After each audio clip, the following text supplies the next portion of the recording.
Así que pues muchísimas gracias por acompañarnos, Lucía, y te paso el micrófono. Bienvenida, bienvenidos a todos. Muchas gracias, Anaid. Bueno, hola a todos y todas, aunque no les veo a nadie sin cámara. Estamos tímidos. Voy a ver, compartir pantalla. Gracias. Sí, yo soy un poco la reclamona de las cámaras, pero en la virtualidad es que si no es muy duro hablar a pantallas en negro. Eh, a ver, no había usado yo Jitsi, creo.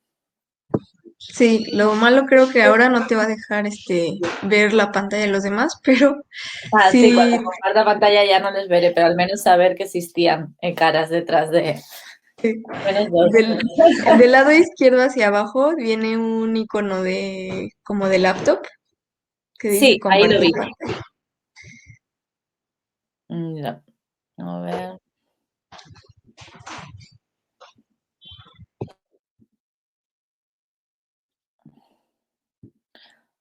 ya, ahí se ven a ustedes. Ahí ven la presentación. Sí, se ve muy bien. Me acabo de dar cuenta que no. Ya, bueno, creo que hay alguien con un poco de ruido ahí. Sí me ven, si me escuchan, todo, ¿no? Sí, todo bien. Vale. Bueno, como les contaban ahí, bueno, y como pueden escuchar, aparte, yo soy española, pero vivo en Perú desde hace 8 años. De hecho, ahora mismo estoy en España, pero como de visita.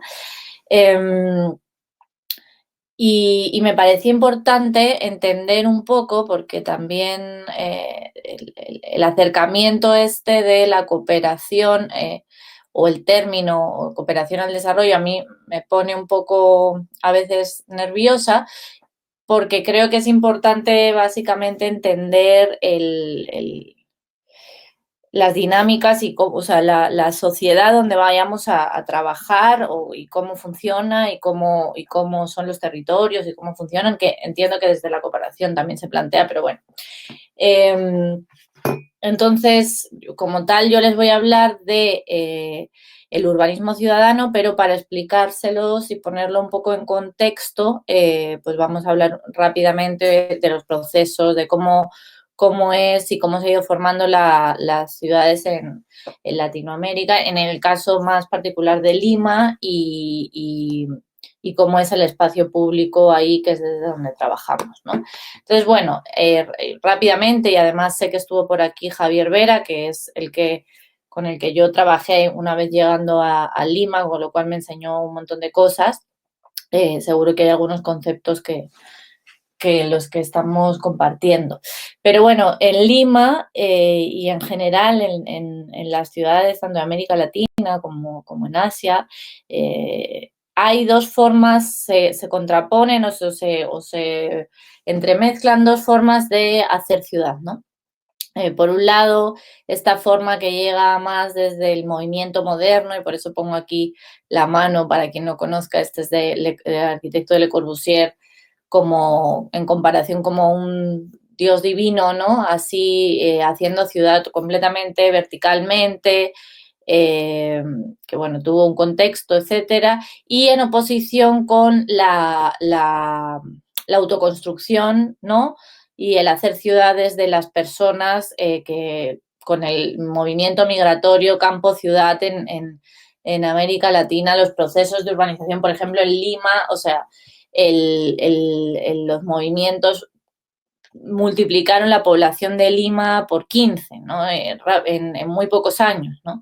Entonces fue como eh, un desborde de la ciudad que no hubo capacidades del Estado para reaccionar ni para prever ni para condicionar, ¿no?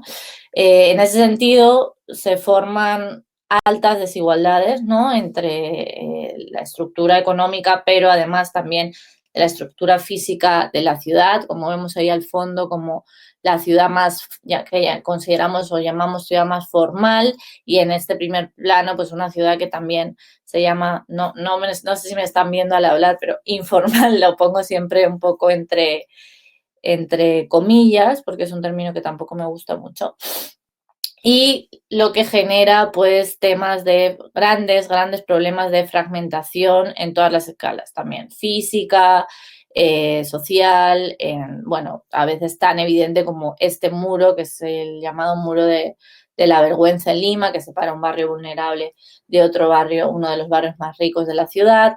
Pero también genera esta fragmentación social en la convivencia también de las personas en la ciudad, ¿no? Estos procesos de urbanización que se dieron desde la autogestión, desde la autoconstrucción, desde la participación ciudadana o la colaboración entre las personas para conseguir derechos de tierras, derechos de servicios básicos. Pongo aquí luego el bottom-up porque es uno de los conceptos que están ahora de moda, no sé, que es hacer como ciudades de abajo, ¿no? Y lo mencionaremos un poco después, pero lo pongo en contraposición porque con ahora varios movimientos globales y los conceptos que se manejan, ¿no? Internacionalmente, este término se está manejando mucho y, claro, en hablar en América Latina como un término nuevo, ¿no? El bottom-up, es un poco irónico porque sí hay una gran parte de la ciudad que se ha hecho desde la gente, que no hay ni que romantizarla ni que estigmatizarla, ¿no? Más bien habría que intentar encontrar este punto común entre las ciudades de arriba, las ciudades de abajo y cómo se pueden conectar y qué es lo rescatable de ambos procesos, ¿no? Ay, qué raro. Yo había puesto ahí una imagen. Ay, esperen que no vaya a ser que me he equivocado un segundo. ¿Ahora ven mi pantalla? ¿Otra Sí, vez? Perdón, bueno, la ven todo el rato. Sí, es que creo que tenía otra versión que no me había dejado. Ya.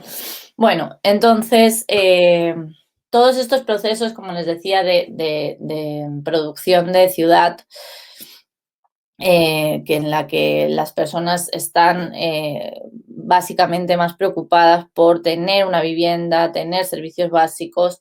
Luego ya han ido evolucionando y se han ido consolidando y se han ido consiguiendo muchas de esas luchas, ¿no? Como muchas de las personas de Lima que podemos ver en esta ciudad, en estas partes, justo en estas partes tan altas quizás ya no, pero hay muchos barrios que ya sí tienen agua, tienen título de propiedad y tienen servicios, ¿no? Esto se contrapone también con, ahora viene la agenda urbana, ¿no? Desde hace unas últimas décadas, que nos habla de ciudades participativas y por eso ciudades seguras, ciudades resilientes, bueno, como todos más o menos conocerán, y básicamente lo pongo por el tema de la participación, ¿no? Y poner en evidencia esto que les mencionaba antes de la participación, de cómo hablamos ahora desde la participación a nivel global y la importancia de la participación en las políticas y en la toma de decisiones, ¿no? de las ciudades, que hay que verla desde un contexto latinoamericano en el que ya ha habido, han sido ejemplos de procesos participativos, de la participación pura, digamos, en hacer la ciudad directamente sin ayuda y que en su momento estas organizaciones sociales que han ido quedando, ¿no? Fueron ejemplo para el urbanismo como más alternativo de Europa en los 70, ¿ya? Y bueno, en todo este contexto, que luego si alguien me quiere interrumpir, pues simplemente me interrumpe, aunque si no es muy importante, quizás lo podemos dejar todo para el final, o sea, si no consideran que se les va a olvidar. En todo este contexto tenemos el espacio público, ¿no?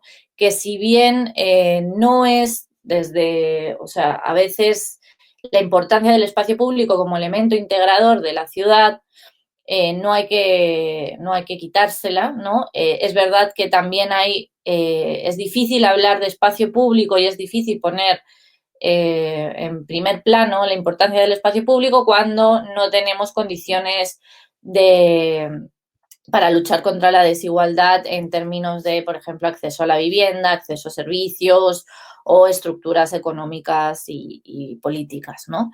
Pero sí es al final el espacio público el elemento integrador y por tanto tiene un fuerte potencial para trabajar y también reducir desigualdades y mejorar las condiciones de calidad de vida de las personas, ¿no?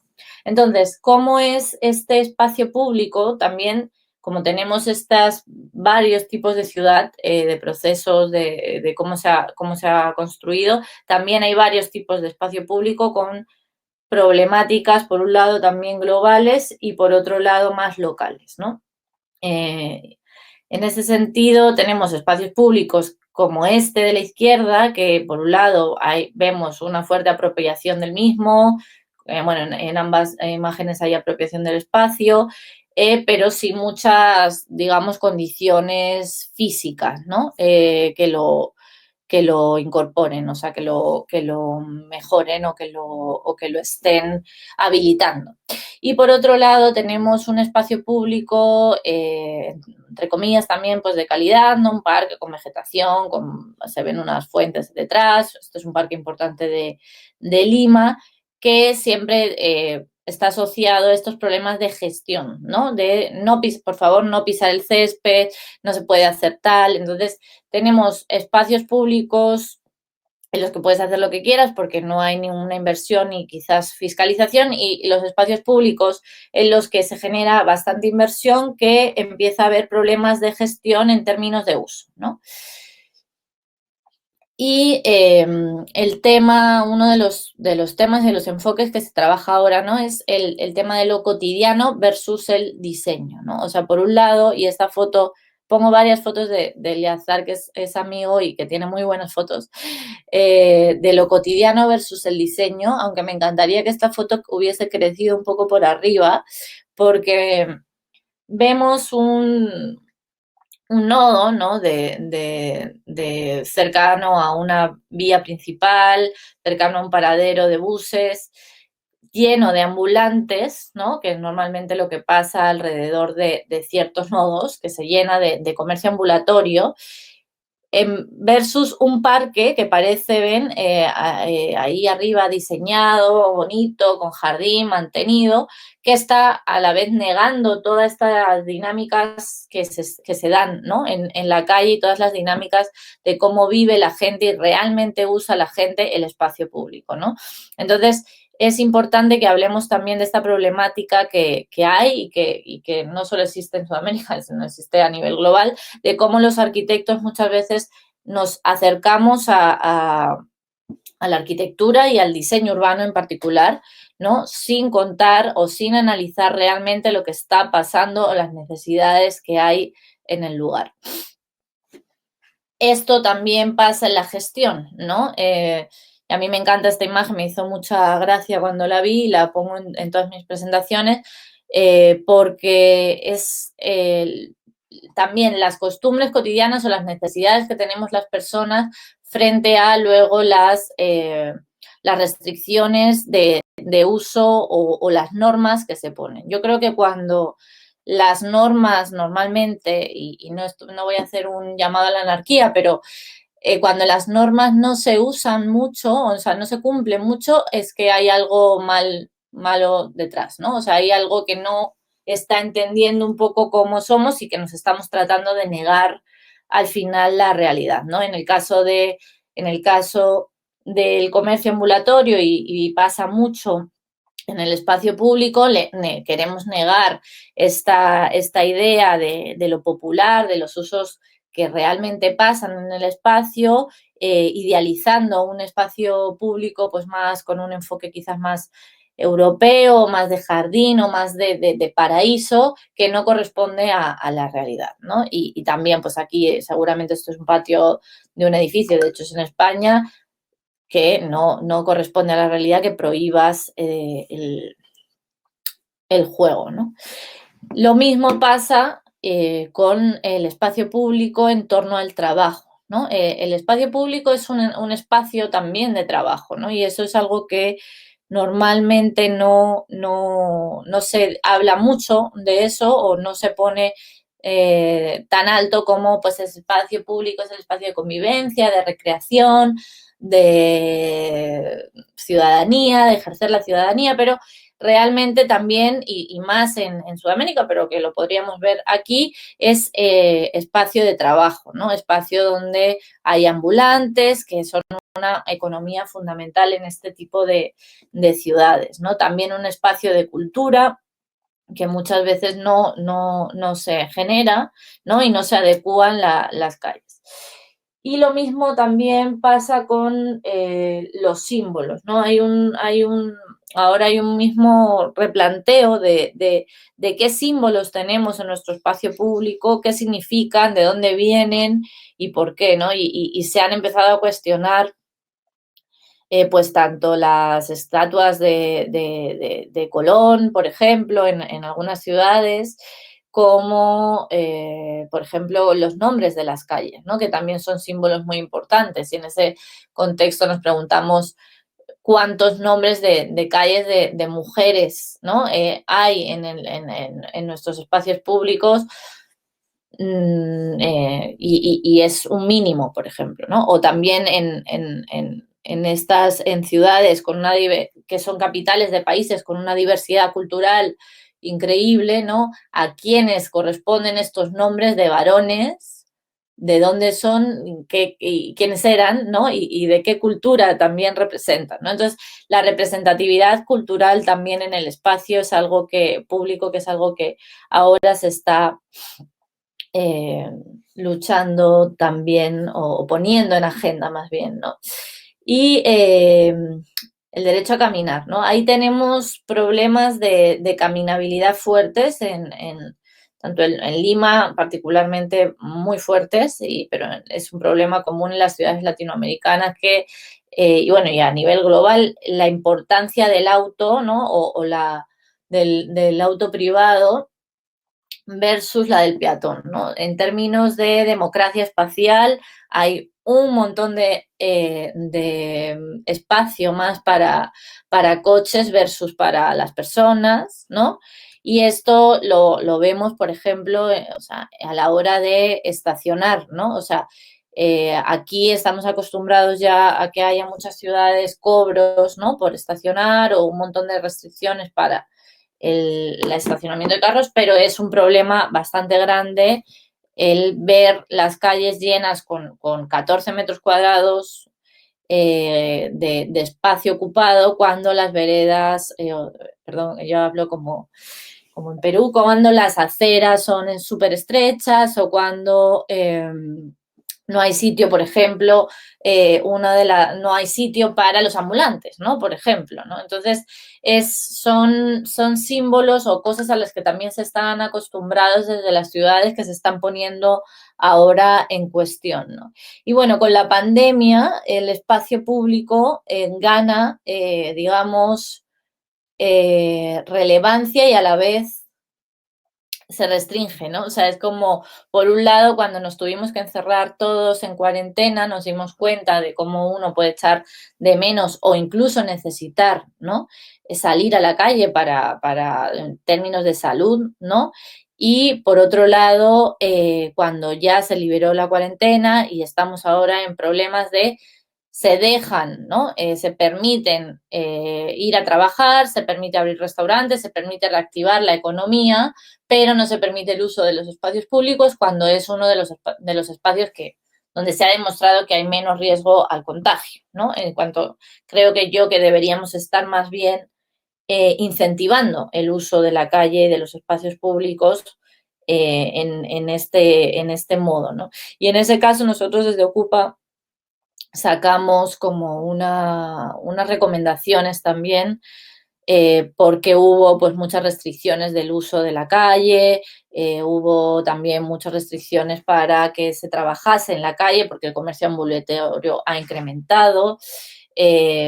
bueno, se ha incrementado mucho el uso de la bicicleta en este contexto, ya que la gente le daba más reparo meterse en un autobús, ¿no? En un espacio más cerrado y que se vio que eran focos también de contagio. Y bueno, la organización por ejemplo, los paraderos, que son puntos donde se acumula bastante gente y se generan grandes aglomeraciones de personas. Recordemos que en América Latina, por ejemplo, las ciudades son muchísimo más extensas que aquí, entonces las colas que se generan a lo largo de los sistemas de transporte masivos son tremendas, y más ahora con la reducción. Y aunque estemos hablando de espacio público, no quería dejar de mencionar la aparición de los centros comerciales en este contexto de espacios públicos con poca inversión, espacios públicos que a veces se abandonan o por falta de recursos o a propósito, con miras a que la privatización venga como a salvar ese espacio, ¿no? No hay dinero para invertir en lo público, entonces no pasa nada si este terreno lo vendemos o lo alquilamos a un privado a un montón de tiempo, porque si no el espacio va a estar mal, ¿no? Es un poco una de las técnicas que se usan. Y esta fragmentación de que mencionaba al principio, ¿no? que la tenemos que luchar, obviamente, a raíz de equilibrar un poco la desigualdad que existe, los grandes niveles de desigualdad, por ejemplo, a nivel salarial en América Latina, pero a la vez también desde elementos integradores como el espacio público, que ayuden un poco a esta convivencia más mejor, ¿no?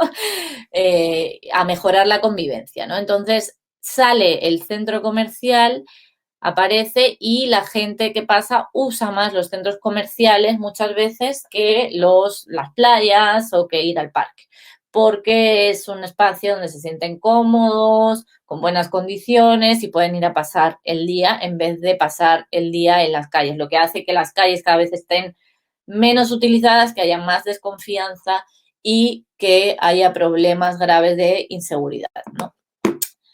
Y en este contexto, digamos, hay desde las 2 o 3 últimas décadas, o la última década sobre todo, ha aparecido con más fuerza movimientos y acciones de personas reivindicando, ¿no? Reivindicando mejorar la calidad de vida de sus barrios, su calidad de vida de los espacios públicos en su uso cotidiano, y desde diferentes acciones, ¿no? Nosotros usamos la palabra intervenir, o sea, hablamos de intervenciones desde Ocupa tu calle, pero la palabra intervención es una palabra que suena muy fuerte, entonces en un momento nos la pusimos en cuestión, pero buscando, a mí me encanta buscar las palabras siempre en el diccionario cuando empiezo cualquier cosa. Intervenir tiene un significado muy bonito, que es tomar parte en un asunto, ¿no? Entonces, al final, estas intervenciones, que pueden ser de muchos tipos, y ahora explico, son gente tomando parte en el asunto de su ciudad, ¿no? En el asunto de su barrio, en el asunto de su comunidad.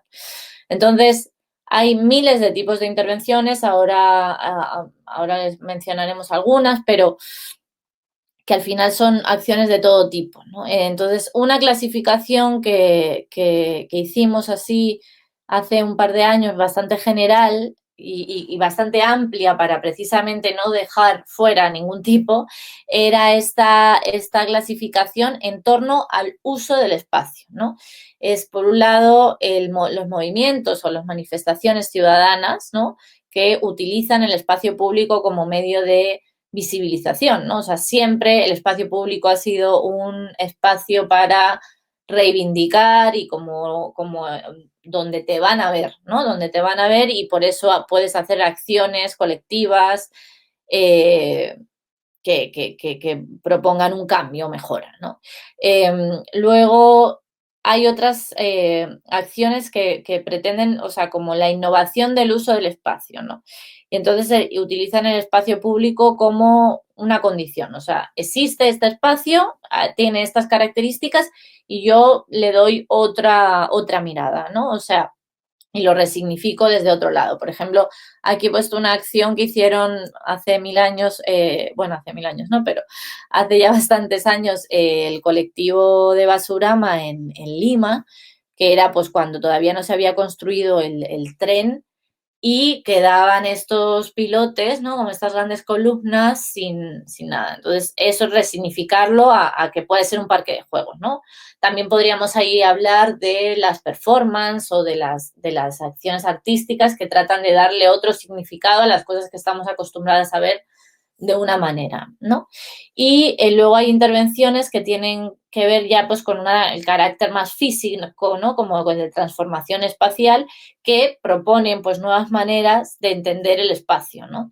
Y ahí sí el espacio público, el espacio se utiliza pues como materia prima, ¿no? Estas son como tres grandes categorías que se pueden entremezclar y superponer y que nunca son más frías. Y ahora estábamos trabajando, y perdón que no le he puesto no, fotitos, pero estábamos trabajando como unas categorías, incluyendo además la gobernanza y haciendo como diferentes matices para justo una convocatoria que vamos a hacer ahora para un evento que luego les voy a mencionar. Pero bueno, pues son las intervenciones físicas que ya les he hablado, en ese caso, pues ejemplos de cosas que se están haciendo, pues peatonalización de calles, instalación de ciclovías temporales, los parklets, que no sé si por aquí se usa tanto esa palabra, pero el parklet es sustituir estacionamientos por usos que se podrían dar en un parque, ¿no? De ahí el juego de palabras. Y luego acciones que se están justo ahora además trabajando más desde que ha entrado la pandemia, desde la organización ciudadana, han vuelto las redes de ollas comunes con mucha fuerza. El concepto de olla común, siempre las ollas comunes siempre han aparecido pues desde las crisis, creo que ya no se hacían desde la crisis de los 30 a los 40 y en varios países de Sudamérica. Y en ese sentido son ollas, pues es aportar un poco con la comida que tiene cada persona, con los recursos que tiene cada persona para hacer una gran olla común de comida y poder redistribuir, ¿no? Las dosis de alimentación en los barrios, ¿no? Y eso es algo que se está implementando ahora mucho desde que empezó la pandemia y que muestra además cómo ante una crisis la organización ciudadana crece, ¿no? O sea, porque no somos capaces, los humanos no somos individuales, no somos personas que podamos sobrevivir de manera individual, a pesar de que es lo que la tendencia, digamos, a la individualización. Y se está viendo y se puede ver que ante las grandes crisis se aparecen y vuelven a aparecer las redes de organización ciudadana, las ayudas, las solidaridades y todos estos eh, y todas estas acciones que ayudan un poco a la resiliencia, ¿no? Luego tenemos todas las acciones que entran, digamos, en esta desobediencia urbana que ya mencionaba, ¿no? Que implica cuando algo no nos parece justo, con sentido o que esté bien planteado desde la gestión. Y la gobernanza, ¿no? Hemos incorporado esta categoría porque, claro, la idea de estas acciones que sí salen desde la ciudadanía o muchas veces desde organizaciones pues como Ocupa tu Calle que trabajan con la ciudadanía o desde la academia, pero también tratando de articular con la ciudadanía, pues la idea es incidir en la gobernanza para que haya, ¿no? Este diálogo entre la autoridad, ¿no? Y la ciudadanía para generar leyes y gestiones y proyectos y transformaciones que sean desde un modelo mixto, ¿no?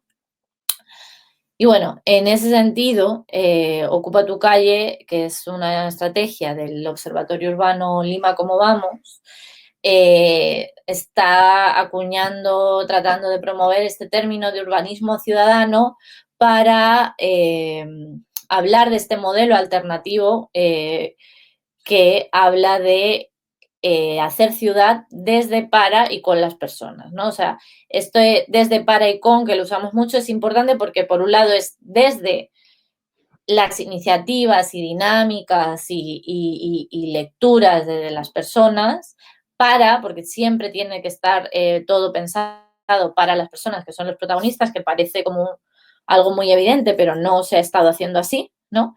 Y con las personas, porque deben estar incluyendo a las personas en todos los niveles de toma de decisión para que las leyes y las gestiones no solo en el urbanismo, yo creo, sino en todos los ámbitos, sean, sean más eficaces, ¿no?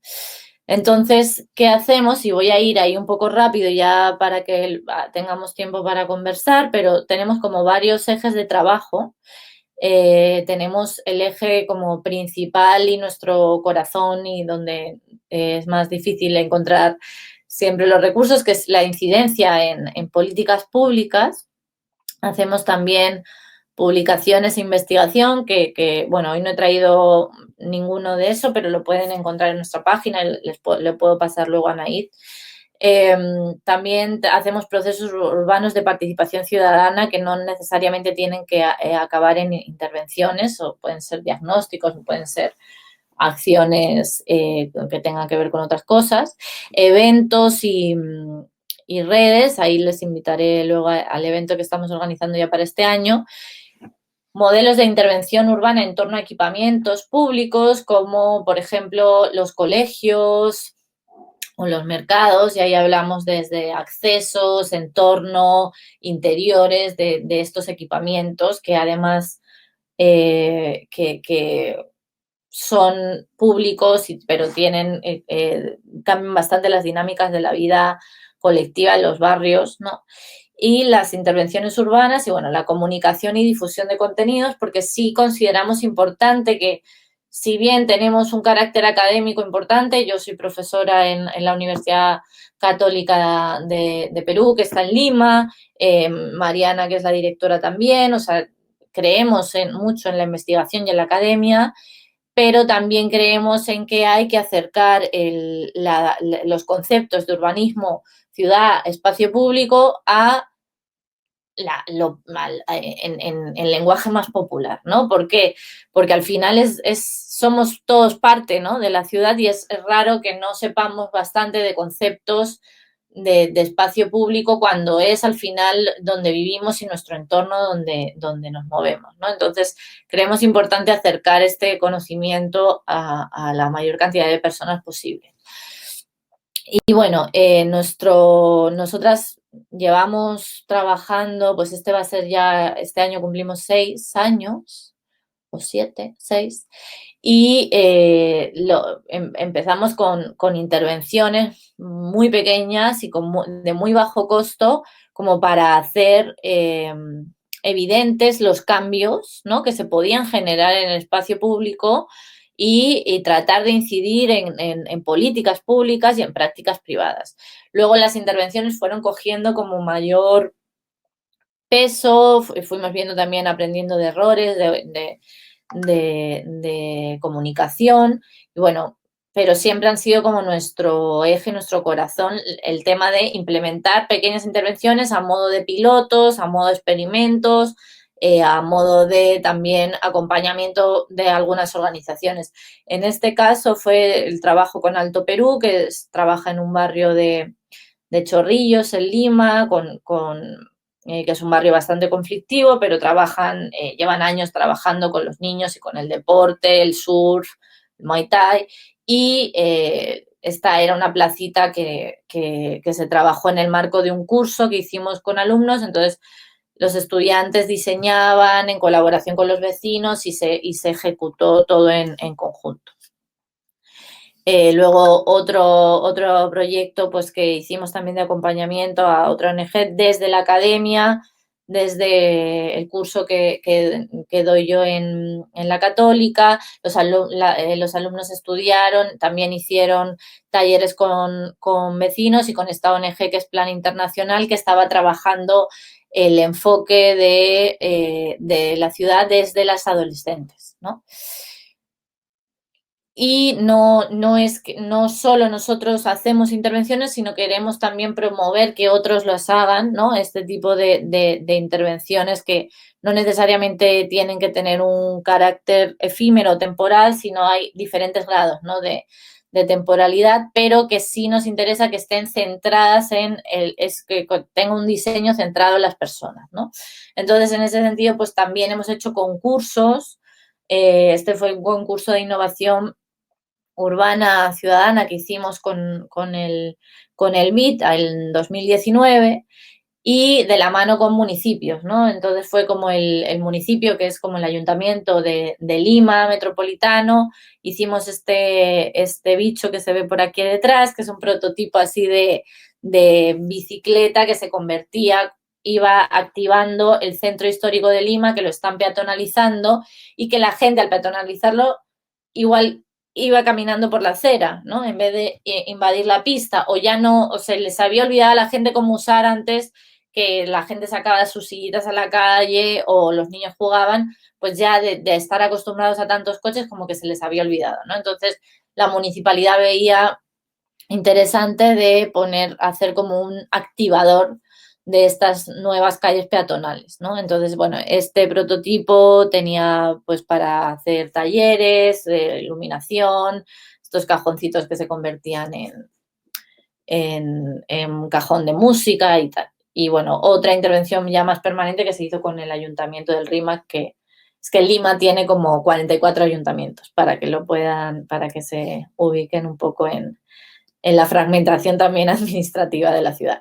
Y también en esta línea de no solo hacer nosotros, sino que promover que otros hagan, se hizo este otro concurso de fondos semillas en las que se postularon pues varias organizaciones que vienen haciendo cosas, que eran unos fondos muy pequeños, pues de $500, recuerdo, pero que si bien se hacen acciones que no son con materiales permanentes, si se enmarcan en proyectos que ya se vienen impulsando o con vecinos que ya vienen trabajando, sí estas pequeñas acciones pueden ser un gran paso para evidenciar el cambio, que se sumen más aliados, que haya más financiamiento o que los vecinos se convenzcan, ¿no? Porque muchas veces hay un grupo de vecinas, por ejemplo, que suelen ser mujeres a veces, que quieren cambiar el barrio, pero sus vecinos ya consideran que no es posible o que hay, que tal.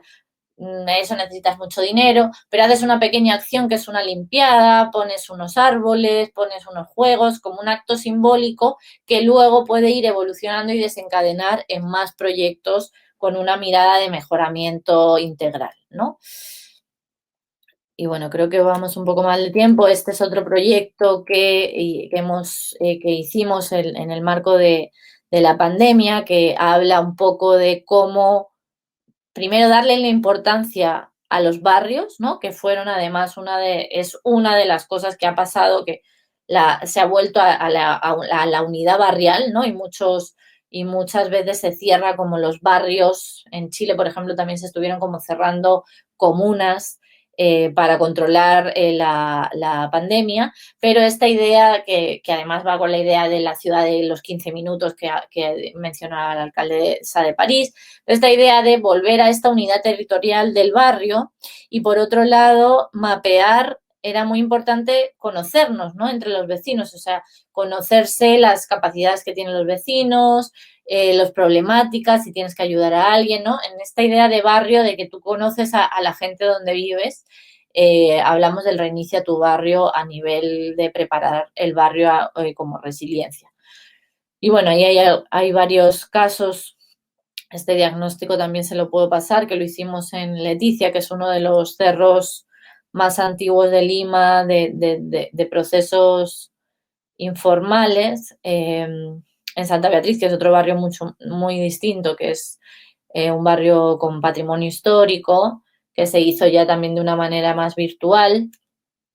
Y lo último que les quiero mencionar, que es un proceso que llevamos implementando desde el 2019, pero que este año está cogiendo mucha fuerza y estamos muy contentas y creo yo que tiene mucho potencial, es el Pacto por los Espacios Públicos, ¿no?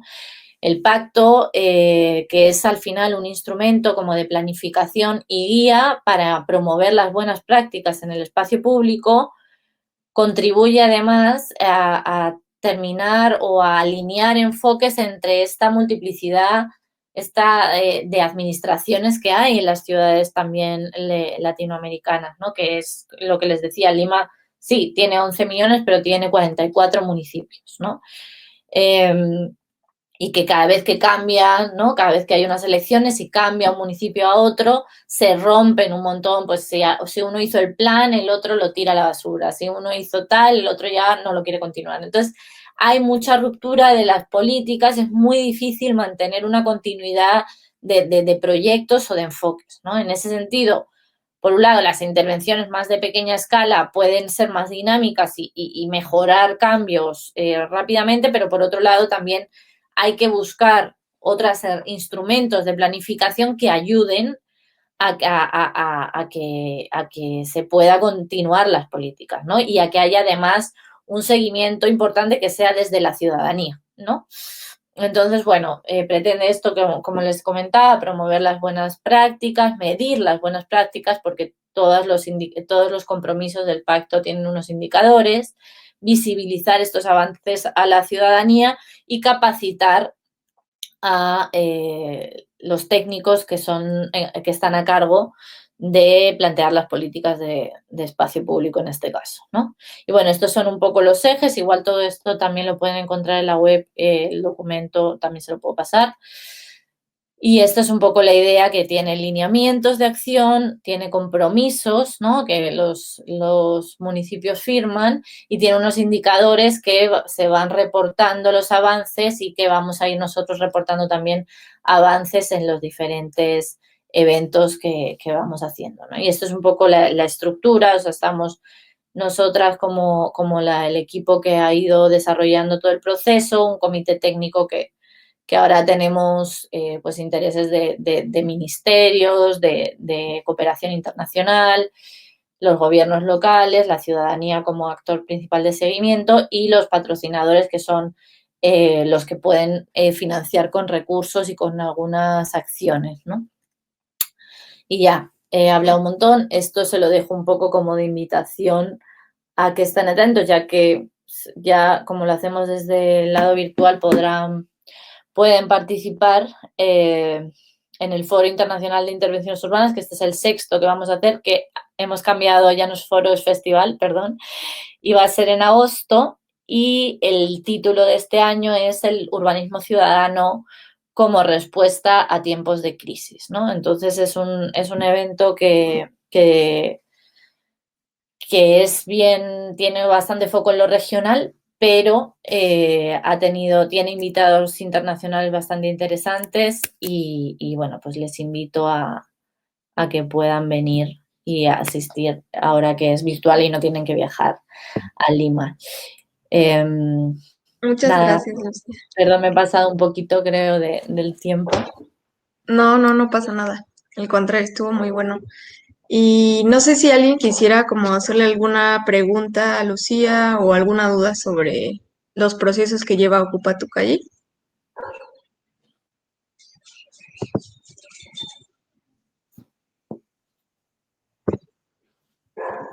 Nada, Yo tengo algunas dudas. genial. Ay, ya perdí la Pregunta. pantalla, no te veo. Ahí estás, ya. Eh, bueno, tengo dudas sobre si han tenido conflicto con las autoridades en cuanto a las intervenciones de, si quieres te hago varias, de desobediencia urbana. Quería saber si en algún momento han tenido esos conflictos. Por otro lado, saber si las ollas compartidas, creo que era el nombre, se siguen gestionando a lo largo del tiempo o solo son como de un día y funciona bien, pero eso no se sigue como gestionando a lo largo del tiempo. Y la intervención, o sea, la intervención ya sé que es colectiva, pero ustedes cuando llegan a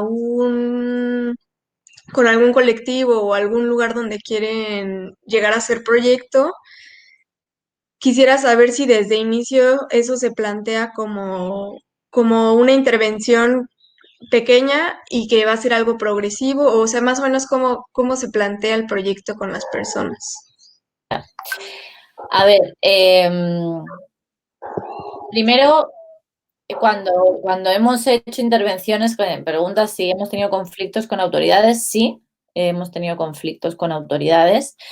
No es igual nunca, no es como nuestra idea, porque siempre tratamos de ser un poco como articuladores y como les decía, tenemos esta idea de incidencia, pero, por ejemplo, en una intervención que hicimos en el 2015, 2016, fue unos vecinos que vinieron estaban haciendo una intervención para evidenciar el uso de su parque, ¿no? Porque el alcalde lo quería privatizar, ¿no? Y por eso también he hecho como ese aviso en un poco como qué pasa en el espacio público en Lima, ¿no? Porque entonces ahí sí nosotras estuvimos trabajábamos por un lado con los vecinos para hacer esta intervención, para evidenciar el parque, y el alcalde y le pedíamos permiso al municipio para hacer la intervención. O sea, le dijimos, mira, tenemos esta financiación, ¿no? Yo iba como... Eh, y en ese sentido, el municipio incluso nos estaba dejando guardar las cosas en un sitio municipal, porque yo creo que dijeron, bueno, estas chicas, una ONG, que hagan su intervención y ya, ¿no? O sea, y así todos contentos, y luego yo voy a alquilar el terreno este a un supermercado, porque lo iban a alquilar a 40 años a un supermercado, que es prácticamente como vender. Pero eran unos vecinos muy pilas, nosotras además también como, o sea, tratábamos de poner este tema por ahí, y las vecinas pues consiguieron a una congresista de Perú y se unieron con más grupos de vecinos que estaban reclamando el derecho al espacio público y como con conflictos de este tipo de privatización, de tal. Entonces, en un momento todos estos grupos, incluidos nosotros, fuimos convocados para realizar una ley contra la privatización de espacios públicos y una ley para la gestión de los espacios públicos. Y bueno, nosotras también le íbamos diciendo, yo le preguntaba a un amigo abogado que tenía por trucos para ayudar a los vecinos con esto de la privatización, y al final le desarticularon al alcalde la estrategia y no se privatizó el parque. Entonces ganaron y nos odia, ¿no? Ese alcalde nos odió, o sea, no entendía nada, y como nos habían dejado encima ser. Luego y ahí quiero hacer esto, la primera parte de la charla que les he contado era un poco para poner en contexto lo que está pasando en términos de ciudad o sea, en términos de espacio público en América Latina, ¿no? O sea, entonces no es que tengamos con Ocupa una categoría que digamos, vamos a hacer ahora una desobediencia urbana y hacemos, no, o sea, digo que existe, ¿no?, la desobediencia urbana, y es parte del movimiento que vemos emergente, ¿no?, y al que nosotros estamos tratando de denominar urbanismo ciudadano. Y que esa desobediencia precisamente nace del mal diseño, de la mala gestión, ¿no?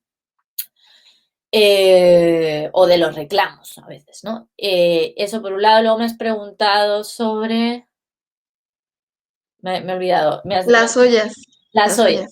Claro, y las ollas comunes también las he puesto como lo que está pasando. Nosotros no nos dedicamos a hacer ollas comunes, o sea, no han salido varias organizaciones nuevas pues que piden víveres, para donaciones, ¿no?, para ayudar a las ollas comunes, pero las ollas comunes han salido como respuesta al hambre que ha generado la pandemia, ¿no? O sea, cuando encerraron en Lima, nos encerraron.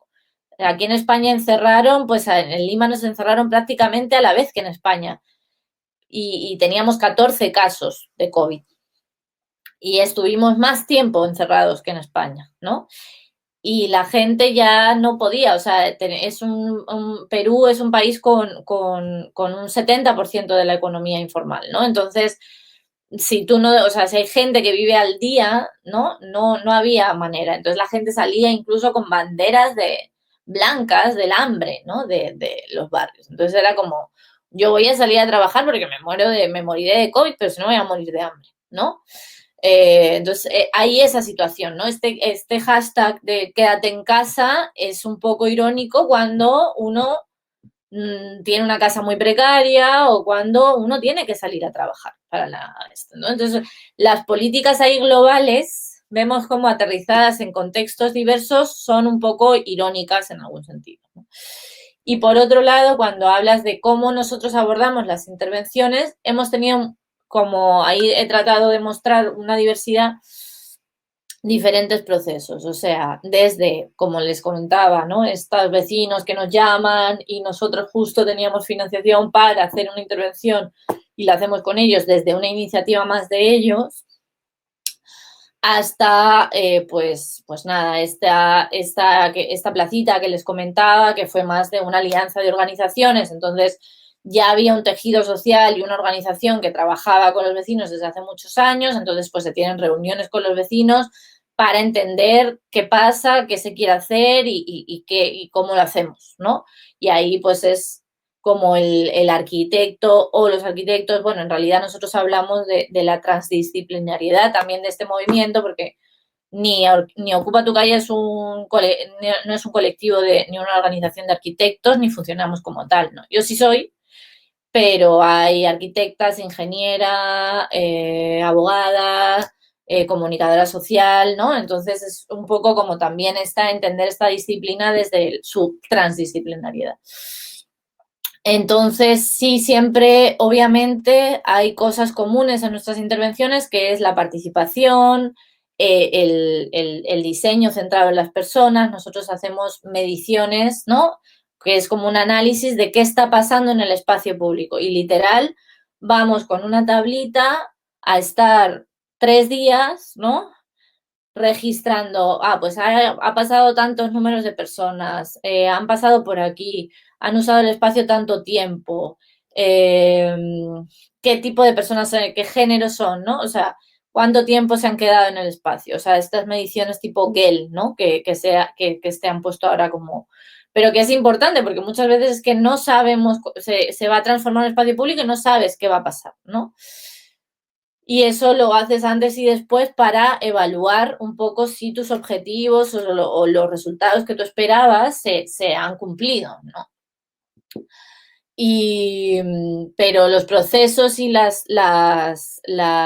los objetivos, y ahí es algo que no he dicho, pero que me parece fundamental, es que uno cuando va a hacer un tipo de intervención urbana tiene que tener claro el objetivo, porque el objetivo puede ser un experimento y puede ser algo temporal, más tipo urbanismo táctico, que yo diga, mira, este es un cruce, lo voy a pintar con pintura para ver si consigo que con este nuevo diseño los autos reduzcan la velocidad, qué pasa, ¿no? O sea, como voy a evaluar qué pasa con esto. Y lo hago con materiales súper temporales porque sé que luego con esos datos voy a ir a no sé quién y eso se va a hacer más permanente, ¿no? Eso tiene sentido si luego vas a tratar de hacerlo como más permanente o si vas a hacer algo con esa data, ¿no? O tratas de difundirlo, pero ahí tienes que tener claro de, ok, estoy usando materiales temporales, con lo cual esto va a ser temporal, va a tener una temporalidad que yo establezco también de acuerdo a mis objetivos, ¿no? Y por eso ahí delimito temporalidad y materiales. Lo que pasa mucho con este urbanismo táctico que se ha ido como extendiendo es que ahí también está ya mal usándose, ¿no? Entonces hay, no sé, pues municipios, ayuntamientos o tal que dicen, recuperé el espacio público, ¿no? Y ponen pues 4 llantas, ruedas ¿no? Pintadas y lo ponen tal y se hacen una foto y ya dicen, recuperado participativamente porque los niños pintaron las llantas, ¿no? Eso es lo participativo de eso, ¿no? Y al final eso va a durar pues 2 meses, porque estás usando llantas o estás usando un material que no lo has tratado, bueno, la llanta dura un montón, pero que estás usando un material que no va a durar más, ¿no? Y lo estás vendiendo como un cambio significativo y como algo permanente, ¿no? Entonces, yo creo que ahí es la clave. Nosotros hemos hecho intervenciones como esta de la placita, era de concreto, o sea, no tiene un mantenimiento de limpiarla y tal, pero no, o sea, no es temporal ni hemos usado algo tal, es una obra, ¿no? Pero es una micro obra. Ahí es como la escala. Y hay otra y la del paradero, pues también es un paradero es de hierro, de tal, ¿no? Y hay otras intervenciones que el carrito que os he enseñado, pues sí, el carrito es un carrito, se mueve, ¿no? O sea, es para usarlo en diversos sitios, ¿no? Entonces ahí es como una cosa más de innovación de cómo yo puedo fomentar lo público o las actividades desde una cosa que no se usa, ¿no? Entonces yo no pongo necesariamente el carácter ni de temporalidad, ni de materiales, ni de proceso, ¿no? Como algo que uno establezca como, este está bien y este está mal. No, está bien o está mal en función de tu objetivo, ¿no? Y eso es lo que tiene que estar como claro cuando vas a hacer un tipo de intervención, ¿no? Gracias. Es que pregunto porque en uno de los proyectos en los que estoy, las personas vieron la necesidad de tener una casa de la cultura, ellos le llaman así, casa de la cultura, porque no existe un espacio suficiente para realizar diversas actividades como clases de alfabetización, es un espacio rural. Y algunas clases que se dan ahí, pero como que tienen espacios compartidos. O sea, lo que entendí es que no hay suficiente espacio, pero me causa conflicto tener que estar en un proceso de 3, 4 meses para hacer una casa de cultura que no se va a utilizar, ¿no? Entonces creo que ahí, o sea, no puede ser Porque, solo, ok, lo quieren y lo vamos a implementar, sino claro, hacer no. otro tipo de análisis para saber si eso va a funcionar a largo plazo, ¿no? Y fortalecer también al grupo que va a gestionar ese espacio.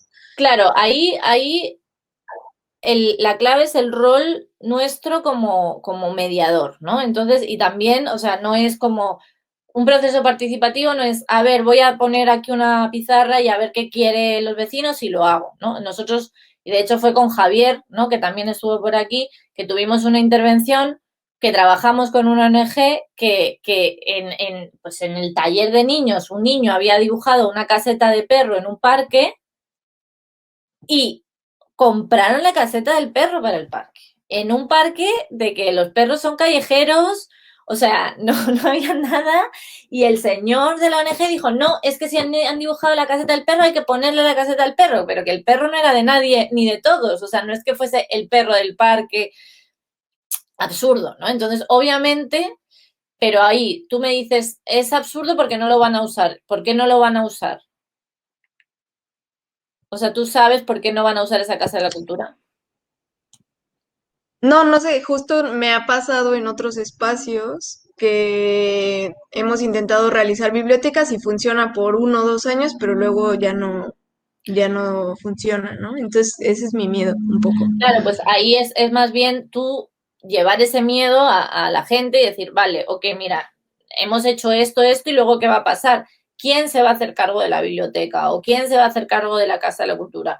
¿Cómo se gestionaría? Ta. Y ahí poner también otras necesidades, ¿no? Entonces, a lo mejor decir, ok, la Casa de la Cultura puede ser un hito, ¿no? Y haces como una línea del tiempo en la que pero ¿qué podemos ir haciendo mientras para realmente tener como esta gestión que nos convenzca para luego poder gestionar una casa de la cultura que es muy grande, ¿no? Porque si no, Claro. lo dices, se van a ir 300.000 dólares o lo que sea a esta casa de la cultura y mira con 300.000 dólares todo lo que podríamos hacer por el barrio, ¿no? O sea, como también poner como las cosas sobre la mesa, al final es llegar a acuerdos, ¿no? Y para eso tienes que como hablar y tú decir lo que piensas, ¿no? Vale, muchas gracias. No sé si alguien tenga alguna preguntita.